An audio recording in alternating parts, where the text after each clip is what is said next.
The first thing people saw was a man on his knees, not praying, not begging, just broken. Right there on the cold marble steps of a downtown church, where echoes of Sunday hymns still clung to the stone, a millionaire knelt with his head bowed and his shoulders shaking. His suit was expensive, but wrinkled now. His tie hung loose like it had given up. His hands trembled as if they no longer recognized the power they once held. This was not how powerful men were supposed to fall. Not in daylight. Not where everyone could see. People passed him like he was invisible. Some slowed down just enough to stare. Some whispered behind their hands. Some smirked, the way people do when they realize even the untouchable can bleed. A man who once owned rooms now took up space on the steps like a shadow nobody wanted to claim. Beside his knee lay a phone, its screen spiderwebbed with cracks, still glowing with the words that had ended everything. The deal collapsed. The lawsuit filed. The partner betrayed him. Years of building, gone in one message. His empire didn't explode. It evaporated. He pressed his forehead into his palms, breathing hard, trying to remember how to breathe without numbers, without control. His chest hurt, his eyes burned. He had cried before, sure, but always behind doors, behind tinted glass, behind money. But this time there was no shield. This time there was only stone beneath him and the sound of the city pretending not to care. Then a shadow crossed the light. Not tall, not wide, small, thin, uneven. The shadow belonged to a barefoot boy standing just a few steps away, no more than 10 years old. His jeans were too big, cinched tight with a piece of string. His hoodie was torn at the sleeve. In one hand, he held a blanket so worn it barely deserved the name. The boy didn't rush forward. He didn't beg. He didn't steal. He just stood there, watching. The boy's eyes weren't afraid. That was the strange part. They weren't hungry either, not in the way people expected. They were gentle, curious, like he was looking at something rare. A grown man crying in the open. A rich man with nothing left to hide. The boy tilted his head slightly, studying the way the man's shoulders rose and fell, the way his breath caught like it was tripping over grief. The air around them changed. People noticed now. A few steps slowed. Someone cleared their throat. A woman pulled her purse closer.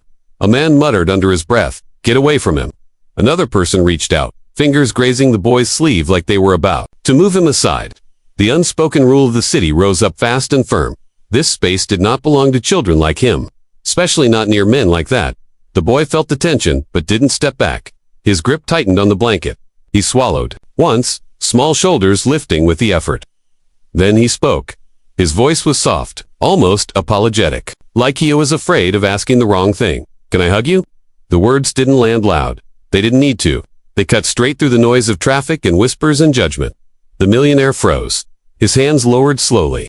He looked up for the first time since the message came through. His eyes were red, rimmed with exhaustion and disbelief. For a moment, he forgot where he was. Forgot who he was supposed to be. A homeless boy was asking to comfort him. Not for money, not for food, not for favors. Just a hug. The city seemed to hold its breath. Cameras appeared like reflexes. Phones lifted. Someone whispered, "Is this real?" Security guards from across the street took notice, straightening, scanning the scene like it was a threat. Everyone waited for the answer they expected. The shake of the head, the return to order. The millionaire's pride screamed at him to stand, to wave the boy away, to protect what little dignity he thought he had left. He had spent his life deciding who was allowed close, who was allowed to touch his world. This boy didn't fit any of those categories. This boy was everything society taught him to step over. But the boy didn't move. He didn't step closer either. He just stood there, barefoot on cold stone, arms loose at his sides, eyes steady, waiting, not demanding, not begging, waiting. Like patience was something he had learned early and learned well. In that pause, something heavy settled in the air. Something uncomfortable, human. The kind of silence that forces people to feel things they spend their lives avoiding. The millionaire felt it press against his chest harder than the loss of money ever had. He realized, suddenly, that no one had asked him anything sincere in years. Everyone wanted something from him. This boy didn't. The question wasn't really about a hug. It never was. It was about permission. Permission for a broken man to be broken. Permission for a child the world ignored to matter for one moment. It was about whether pain had a price tag. Whether compassion needed approval. The millionaire's throat tightened. He tried to speak, but nothing came out. His eyes dropped too. The boy's bare feet, cracked and dirty against the polished steps of a church built by donations from people like him. The irony burned. All his wealth, all his power, and it was a child with nothing who stood there offering the only thing that might help. Around them, the crowd leaned in. waiting for the rejection that would restore balance. Someone shook their head. Someone laughed nervously. The guards took a step closer. The city was ready to move on. The boy shifted his weight slightly, uncertain now. Not embarrassed, just aware. Like he knew the answer might be no, and he was prepared to carry that too. He had carried worse. The millionaire inhaled slowly, deep, shaky. He felt the stone beneath his knees. The cold reminding him he was still here, still alive, still capable of choosing something other than distance. He looked up again, meeting the boy's eyes fully this time. And for the first time that day, he didn't feel like a man who had lost everything. He felt like a man, being seen. The guards hesitated. The crowd murmured. The boy waited. And in that suspended moment, before an answer could shatter it one way or the other, the world stood still. Because sometimes the smallest question carries the heaviest truth. And sometimes, before redemption or rejection, there is only silence. A silence loud enough to change everything. The guards moved first. They always did. 2 men in dark jackets stepped forward, hands already half raised, faces tight with purpose. One of them pointed at the boy without even looking at him fully, like you point at trash on the sidewalk. "Hey, move along," he said. His voice wasn't loud, but it carried authority, the kind that didn't expect resistance. "This isn't a place for you." The boy flinched, just a little. His shoulders drew in, instinct kicking before courage could catch up. He took one step back, then stopped. His eyes flicked to the millionaire, searching, not for permission, but for understanding. The crowd shifted again. Someone nodded approvingly. At the gods. Someone else scoffed. Order was being restored. The invisible lines were being redrawn. The millionaire felt something twist inside him. Moments ago, no one had rushed to protect him while he broke apart on those steps. Now, suddenly, everyone had rules. He opened his mouth, then closed it. Old habits rose fast. Let them handle it. Don't get involved. Don't complicate things. But the boy spoke again before the guards could grab his arm. "My mom used to cry like that," the boy said. The words slipped out, soft, uneven, like they hadn't been practiced. They landed hard. Anyway, the guards froze. The crowd went quiet, in a different way this time, not curious, uncomfortable. The boy looked down at his hands, rubbing his thumb into the frayed edge of the blanket. She tried not to. He continued. But sometimes she couldn't stop. The millionaire's chest tightened. He hadn't expected more. He hadn't prepared for a story. He had assumed this moment would end quickly, cleanly. The boy lifted his eyes again, and now there was something else there. Not just curiosity, memory. "She died last winter," the boy said. No drama. No pause for sympathy. Just truth. When it got really cold, someone in the crowd inhaled sharply. A woman looked away, suddenly very interested in her phone. A man crossed his arms, jaw tight, like the story annoyed him. Pain was fine from a distance. Up close, it made people restless. The guards exchanged a look. One of them cleared his throat. "That's enough," he said. Softer now, but still firm. "You can't stay here." The boy nodded slowly, like he understood the rule, even if he didn't agree with it. He took another step back. The hug was slipping away, the moment thinning. The millionaire felt it happening and hated himself for how easy it would be to let it end, to stay silent. Silence had protected him his whole life. But the boy hadn't asked for protection. He had offered something instead. "I wasn't going to ask for money," the boy added quickly, sensing the shift. "I know people think that. I don't like when people cry alone." That did it. The words hit deeper than the lawsuit, deeper than the betrayal.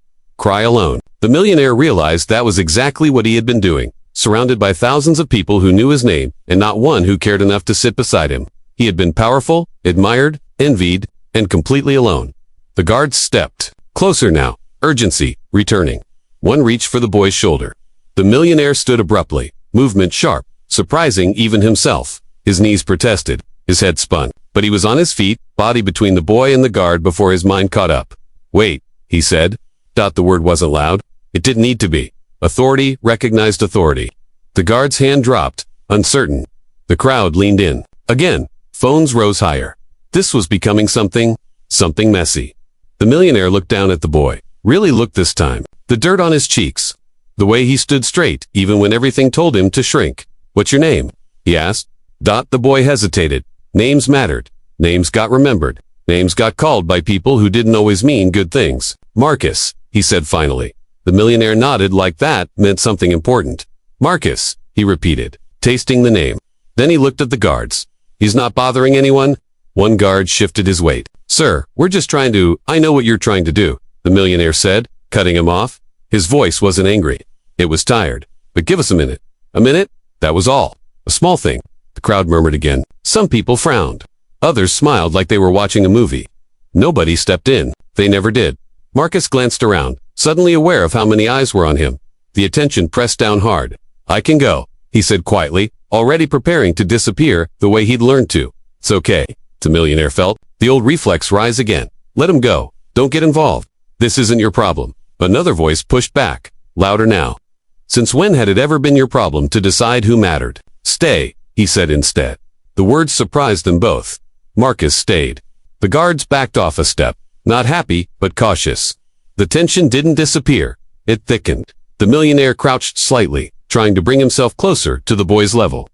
Unsure how to do this without feeling foolish. You said shelters were full, he asked. Mark had nodded. Most nights, he said. Sometimes they say, come back tomorrow. Sometimes, tomorrow never comes. The crowd heard every word. No one interrupted. The injustice sat in the open now, no longer hidden behind policy or distance. A billionaire losing millions made headlines. A black child losing his mother and his home barely made a sound. A woman near the back shook her head. This is sad, she whispered. Sad. Like it was. Like it wasn't a choice being made every day. The millionaire felt something shift, slow but steady. His loss had felt unbearable. Now, it felt different, smaller, not less painful, but less important. He saw the imbalance clearly for the first time. He had options. Marcus had excuses given to him by strangers. The guards cleared their throats again. Time was running out. The moment couldn't stretch forever. The millionaire straightened, heart pounding. He looked down at Marcus, then back at the church doors. Then at the crowd. I'm sorry, he said softly, not sure who he was saying it to. Marcus nodded, accepting it like he accepted most things. He took a step back, then another. The space between them grew again. The hug never happened. The guards moved in, guiding the boy away without force, but without kindness either. Marcus didn't look back as he disappeared into the flow of the street. The crowd slowly dispersed, satisfied or disappointed, depending on what they had come for. The phones lowered.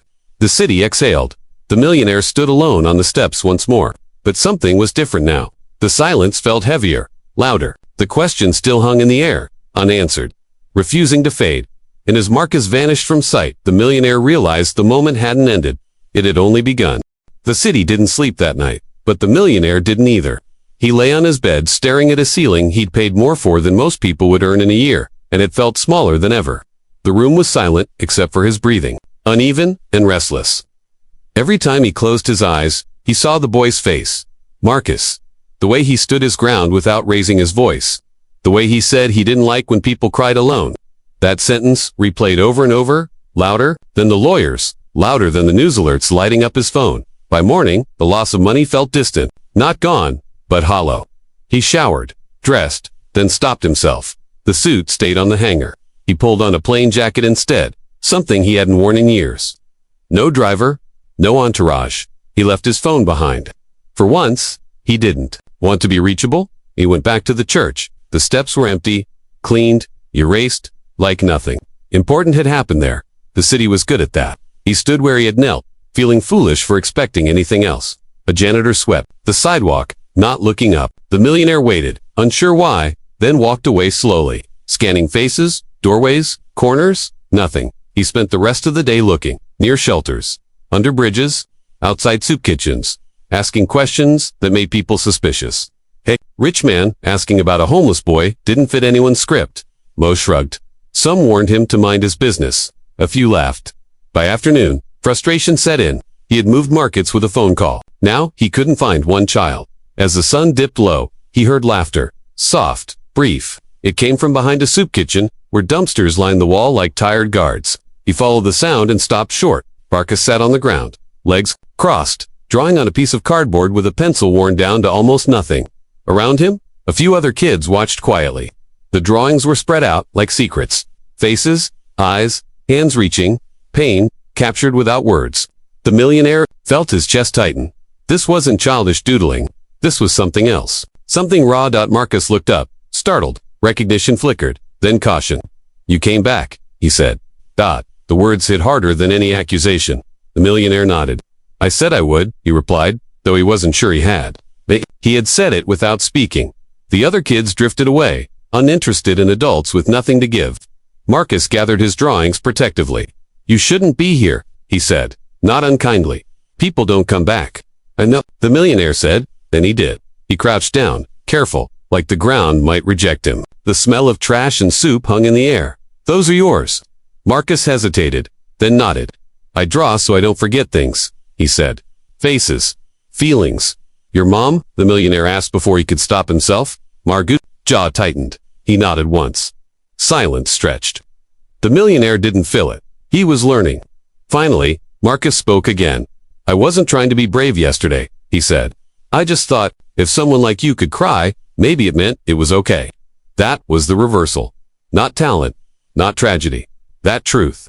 The boy hadn't seen weakness. He had seen permission. The millionaire swallowed hard. He had spent his life pretending. Strength meant never breaking. This child knew better. They sat there longer than either expected. No cameras, no guards. Just two people at the same level. The millionaire didn't offer money. Not yet. He asked questions instead. Where Marcus slept, what he ate, what he dreamed about. Marcus answered carefully, still watching for disappointment. When the soup kitchen volunteers came out, the millionaire stood. "I'll come back tomorrow," he said. Marcus looked up, skeptical.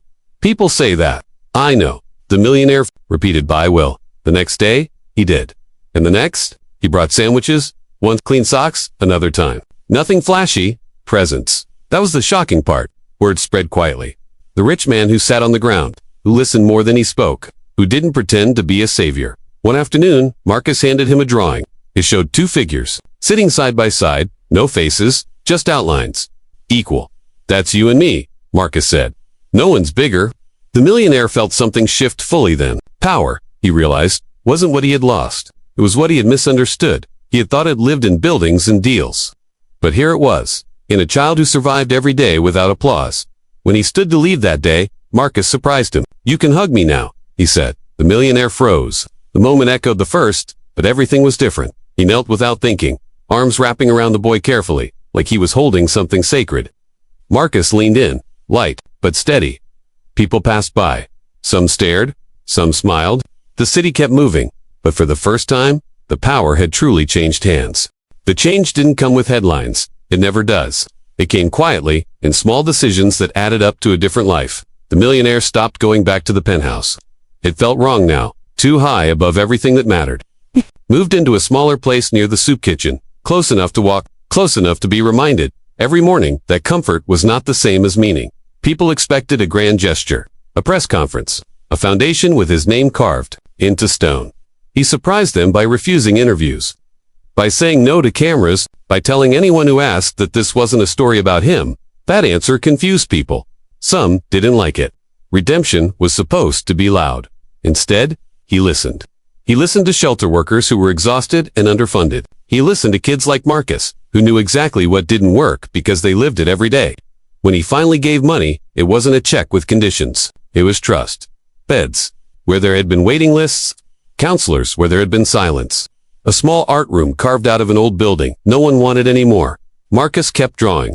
Every day, faces became clearer, stories deeper. Pain turned into something that didn't drown him anymore. One afternoon, he asked the millionaire why he kept coming back. The question was honest, not accusing. "Because you asked me something no one ever had," the man said, "and I didn't answer right."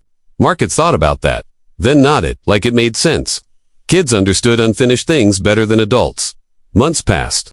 Winter tried to return, but this time Marcus wasn't outside when it did. He slept in a warm room with clean sheets and walls covered in drawings. The art program grew quiet at first, then impossible to ignore. People started coming, not out of pity, but curiosity. The work was too real to dismiss. One evening, an exhibit opened in a modest community space. No champagne, no speeches, just drawings, lining the walls. Pain, hope, survival.